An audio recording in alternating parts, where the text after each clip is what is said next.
In this episode, we have a special treat for you.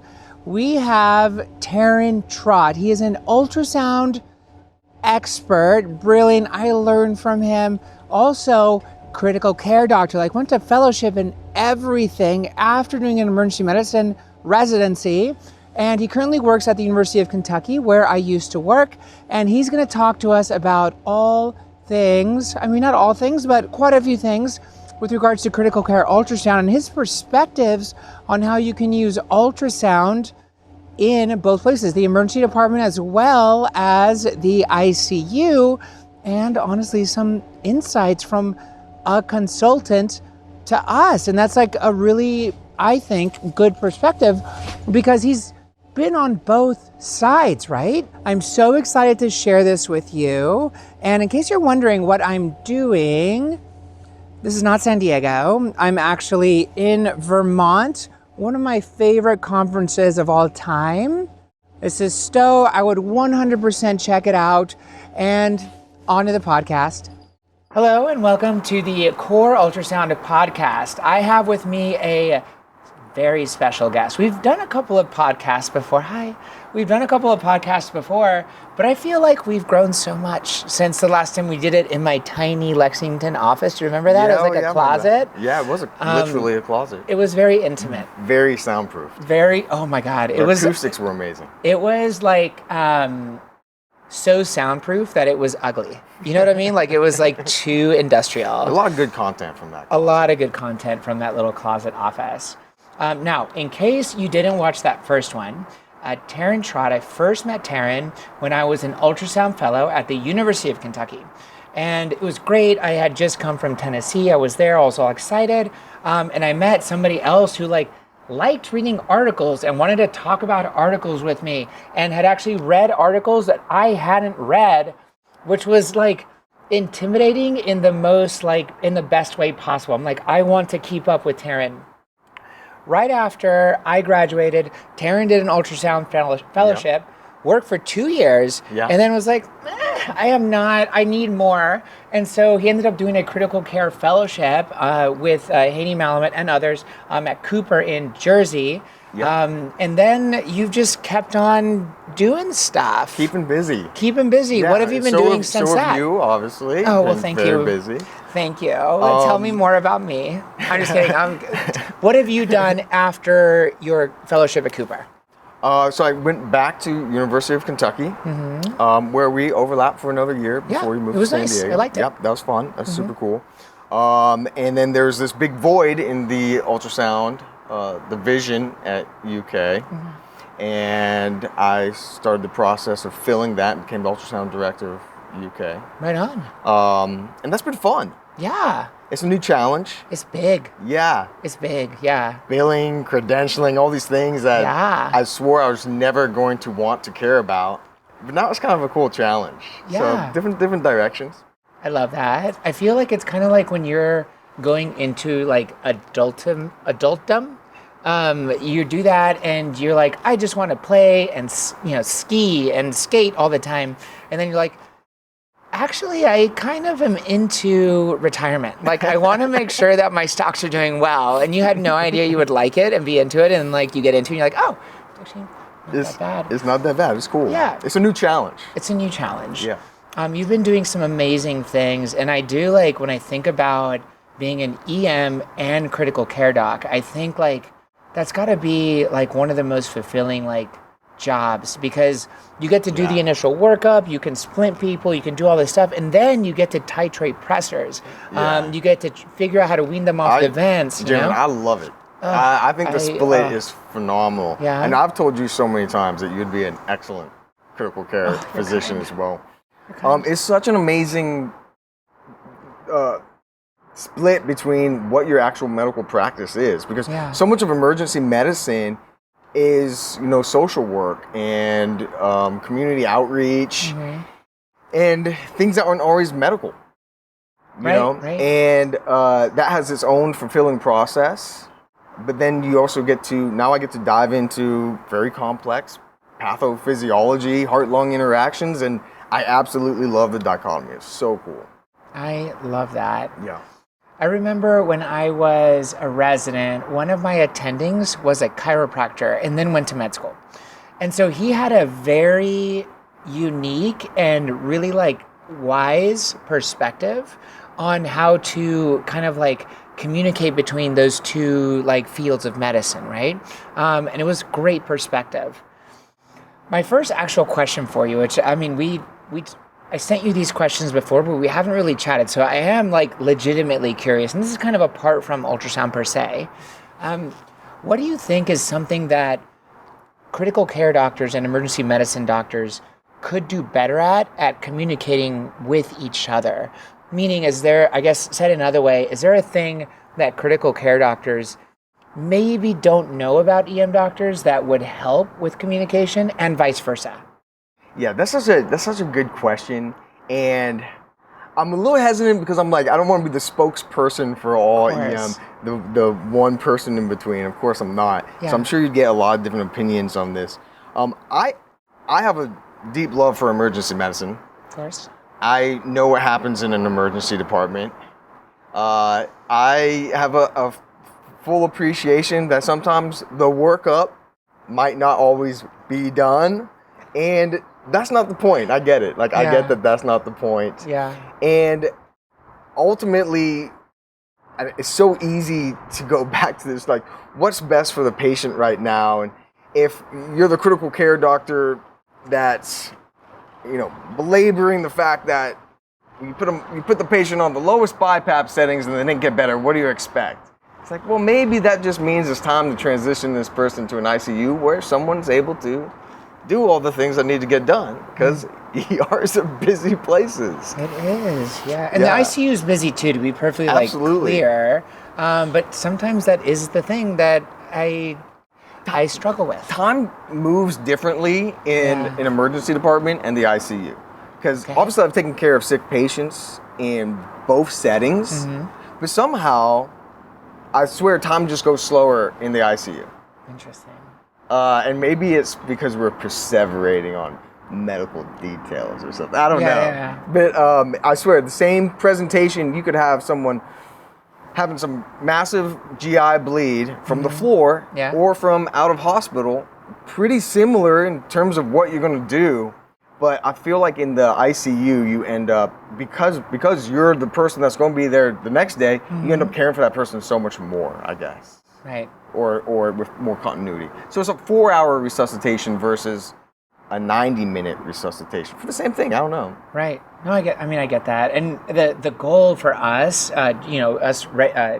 simple, I guess, solely ER doctors, is that it's like, what can I send this patient home or not? Right. And I guess like you are a little bit more like, how do I get this patient off of pressors? How do I get them off the vent? How do I get them to the floor? I mean, you're very rarely discharging patients, right? So I feel like it's a bit of a different kind of like mindset with fixing it. And that's one of the things I love about my emergency training is that I learned it's DABCs, dispo, airway, breathing, circulation. And I don't think I've heard that before. And it's which is why we intubate people. Yeah. To get that dispo. And of course now I love extubating patients, of course. But that training and that like kind of like, I think this is an accelerated, it's a motivated, it's a goal-oriented, where's this patient going next? What does this patient need next? I'm not going to sit on this patient for 6 hours. I'm going to get them to where they need to go. Right.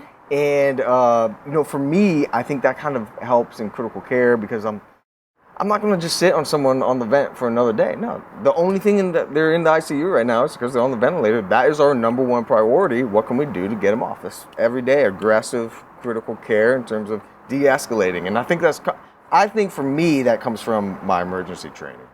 Which is great.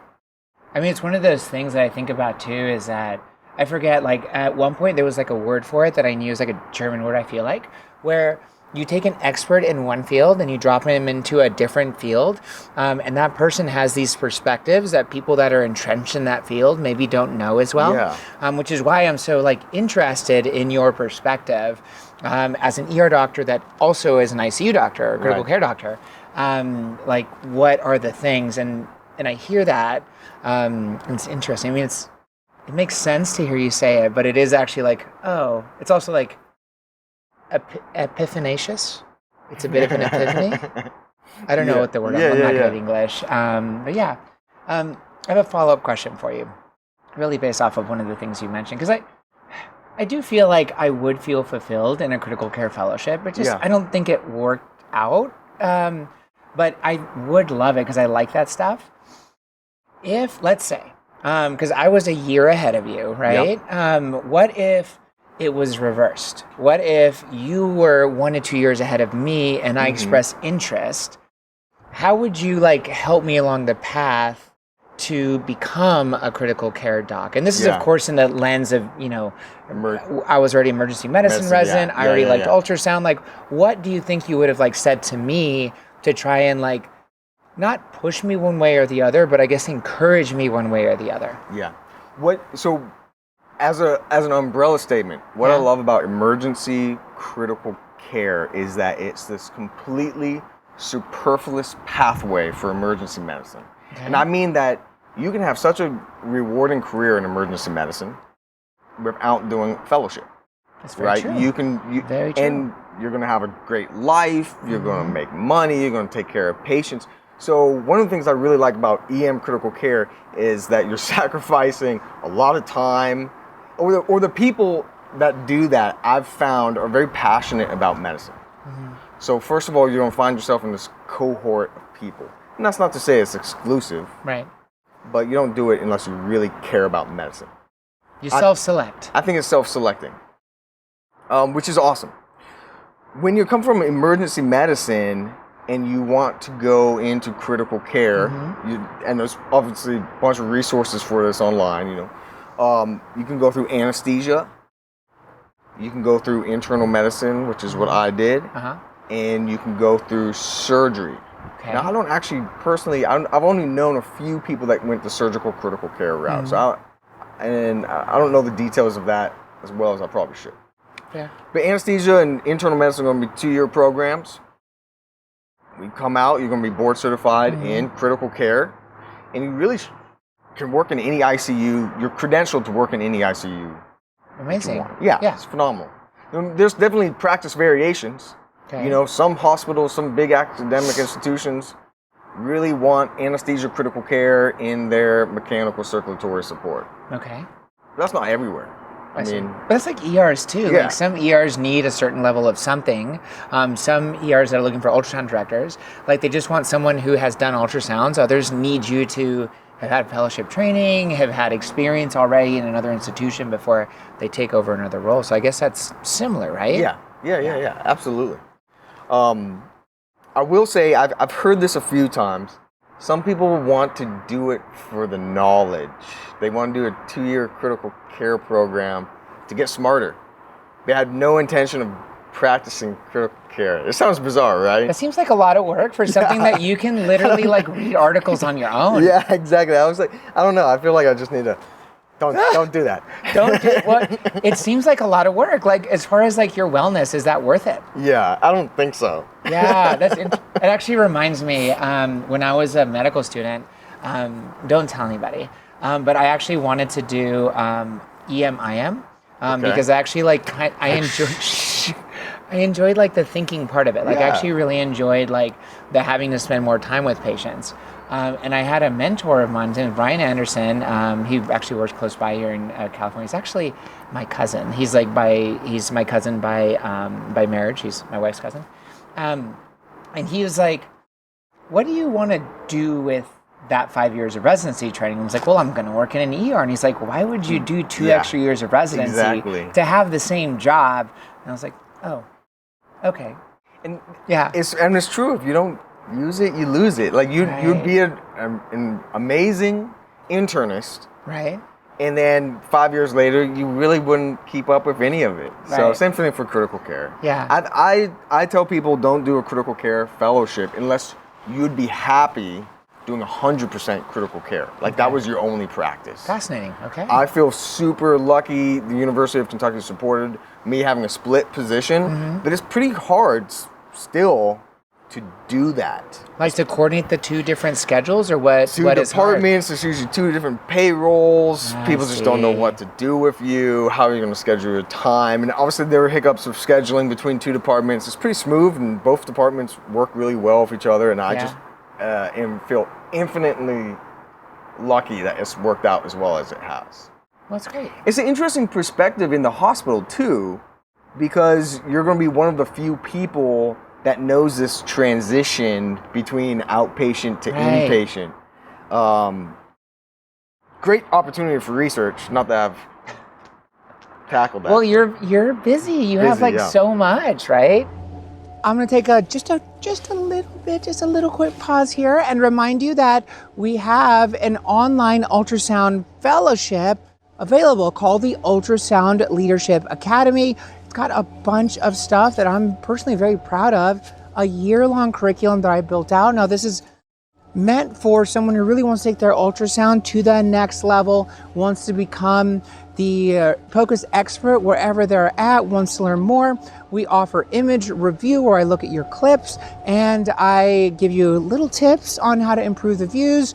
We talk about basically whatever you want with one-on-one mentoring via the Zooms, because I'm not going to fly to where you live, and I don't think you want to fly to where I live, but we'll do it via the Zooms or the FaceTimes or the Google Hangouts, however you want to.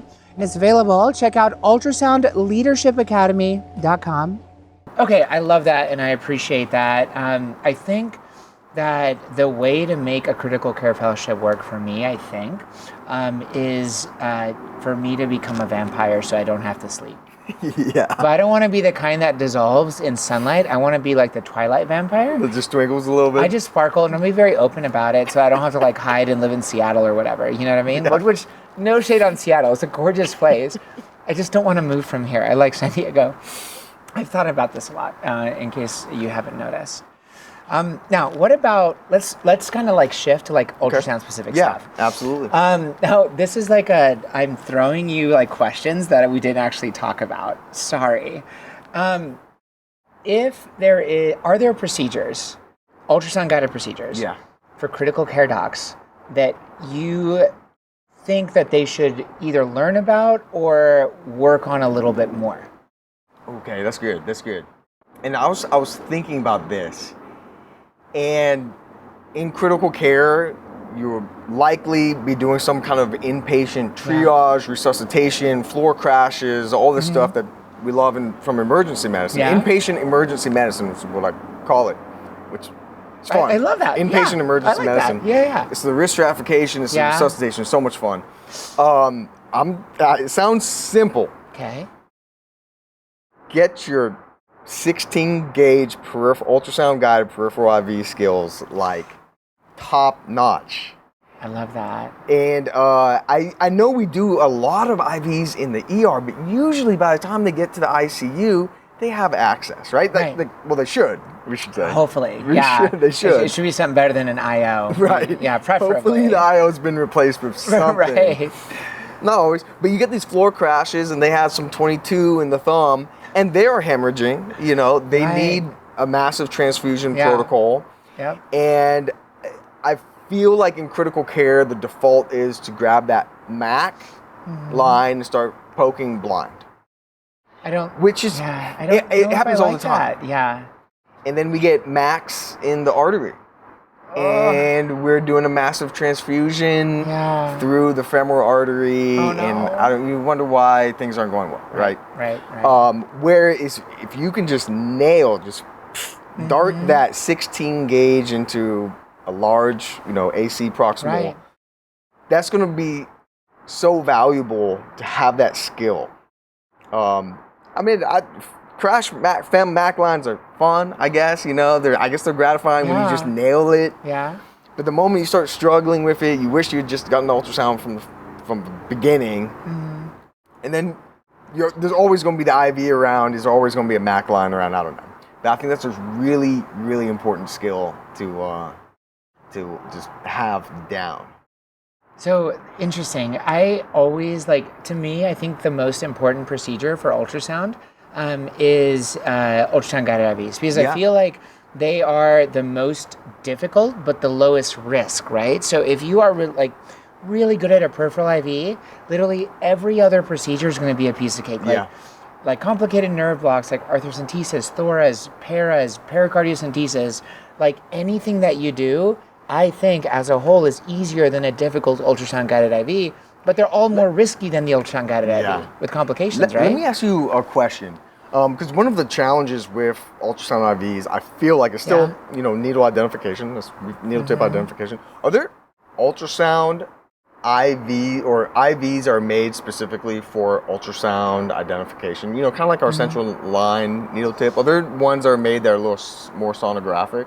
As far as I know, no. Interesting. I've never actually looked into it. Yeah. But the thing that makes like a nerve block needle, for instance, like more echogenic, is they have like ridges in it, and I don't think that would work if you're trying to put a flexible catheter over it. I don't think it would work. And I also wonder would it be worth it? Because I actually think about this. I think about it with the nerve block needles, right? Really, the reason I use the nerve block needles is because of the tubing. That's the thing to me that makes it better. Yeah. Because you can have the needle with your sterile gloved hand. You can really guide it in there, and somebody else is pushing and aspirating, right? Yeah. But really, when I use if I use a 21 gauge IM needle, a sharp cutting needle, I don't know how much of it is my technique, but I feel like it increases visualization just 10%. Not marginal. Yes. Yeah, and okay. I don't know if it's worth it. So that's my kind of counter thought. I'm sure if there is an ultrasound IV out there, it's 12 times as expensive. And so then you just have to ask yourself, is it worth it? Yeah. Or you just give it a technique. Your technique, one of the things that I've noticed that people, when they see this, it helps them out a lot, is really just that tilting the transducer face towards the angle of the needle. So kind of this is the skin, you have the needle like this, it tilted this way, because that creates more of a perpendicular angle. And sometimes that by itself is all you need. But honestly, I think about this with anything. The first time we saw an EKG, it was squiggly lines and shit, right? And then the second time we saw it still was squiggly lines. The 50th time, you're I don't really know. But after we've seen thousands of EKGs, thousands of squiggly lines, I can identify pretty quickly a STEMI. Yeah. And then pretty quickly something that is an equivalent of a STEMI. 5-10 seconds, I can find it. And I feel like ultrasound guided IVs are the same. Yeah. Honestly. Now, with your 16 gauge, are you using guide wires or anything, or is it a 1.5 inch 16? What is the actual 16 gauge that you're using? Well, the 16s that we have are standard length, but they're just regular catheter over needle. Really? Yeah. Okay, I see. So these are patients that presumably they don't have a lot of excess adiposity. So they're people that I see. So if there's any, honestly, it ends up being an 18 a lot because we do have long 18s. So we have the. Because that's what we use. 48 millimeter 18s. So those are usually going to be as effective. Yeah, I think so. That's usually what I use. Right? Physics. Yeah, it's actually kind of interesting because we have 2.5 inch 20 gauge needles, and those don't work as well because it's really hard to push fluid. We have a 1.88 inch and then a 2.5 inch, and I won't use a 2.5 inch 20s because they're too slow. Yeah. And I don't know why I would use. If I'm going to use a 1.5 inch, I'm going to just use the 18. Yeah. Absolutely. But then there's this whole issue with sclerosis of the vein, and then I can get super nerdy about IVs. Sorry. The diameter of the catheter with regards to how big the vein is, and there's a whole thing too that I think about a lot is that when you have the tourniquet up, the vein looks like it's a certain plump. Yeah. But when you take the tourniquet off, I bet the vein fully doesn't matter what IV you use. It's it is hugging the catheter. Yeah. Well, one of the residents at UK was a big fan of Rick lines. What are those? It's basically you can dilate up an IV with a guide wire, small nick, and then dilate a large bore. I forget the French of it, to be honest. Right. I never ended up being a huge user of it because you kind of get into your groove of, I know I can get this 16, 18 in real fast. Right. It's faster. It would be faster than dilating and skin nicking and all that. But if you get really good at these Rick lines, maybe that's your answer, And then, of course, you're assuming that that vein can dilate up and tolerate it. You don't like burst it. Yeah. Is it like a PICC line then? I've heard of it. I've just not looked into it, but I've heard people talk about RIC lines. It's a small dilator, so it's a guide wire through the IV that you have, a small nick, and then a dilator to go up to. I think it's like a 6 French or something. Holy shit! Okay, yeah, that's good size. Solid. Someone fact check me. Yeah, all right. Interesting. I'm gonna look into the big 16s on like big resuscitations that you have to do, because like we either do 18s or we do MAC lines, either triple lumens or MAC lines, depending on what it is. And don't get me wrong, if your ultrasound's right there and you have a MAC in your hand, you can nail a fem. Do it. Yeah, let's do it. Of course, I'm never going to be critical of that. Do you have let's say somebody wants to get better at ultrasound-guided. Let's say they're hearing this and they're like, yeah, I'm on board. What advice? I mean, my advice is like tilt the transducer so that you're more perpendicular angle with the needle. Do you have any other kind of like tips or ways to practice that you think would be beneficial? The number one thing is just putting in the time, right? So like doing it over and over and over, doing it on the patient. Getting the reps in. It's about reps. I think more than anything, and it takes time because your first couple difficult IVs might take 30 minutes. And obviously that's not going to be a resuscitative skill at that pace. That's very true. So it's a lot of muscle memory. And then I think even, for us, doing them yourself sometimes and not always just having the resident or whoever else do it so we can keep our muscle memory sharp. Yeah. I think that's really important. I think you're right. It's actually interesting that you say that because I had a time period where it was probably like 2 solid months that I really didn't place an ultrasound-guided IV. And I've placed like thousands of ultrasound-guided IVs. And then I did one and I didn't get it. I'm okay with the first one, but it took me 2 tries and I was embarrassed. I'm like, shit. And then I tried to do, since that time, I try to do one a month basically, at least, just to keep things fresh, basically. So reps. And usually all that involves is getting up off your ass and doing it. Yeah, I know. You know what I mean? It's not like there's not an opportunity. Yeah. It's always there. Yeah, it's always there. Who can I help get some access on? All right, so that was advice for ICU docs as far as what procedure is great. And you said it was the 16 gauge peripheral line, which I'm gonna get into this. I don't even know where the 16 gauges are in my ER, so I'm gonna look into this as a closeted critical care doctor. All done with skiing, still in Vermont, still would 100% recommend STOW-EM. Please check it out for next year. Amazing educators, amazing lectures, and some really good connections too that I had. But back to this the thing that I just showed you, and that is Terren Trott. He does such an amazing job. I think that one of the best insights that I have, and we didn't really talk about this per se, is the fact that a lot of times if we have any issues with our consultants, sometimes it's just a problem of kind of understanding where other people are coming from and giving people kind of the benefit of the doubt. That's kind of the big one. We got some practical tips as well. So excited about them.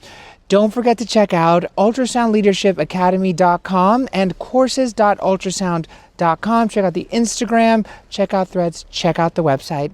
Hope to hear from you soon and happy scanning.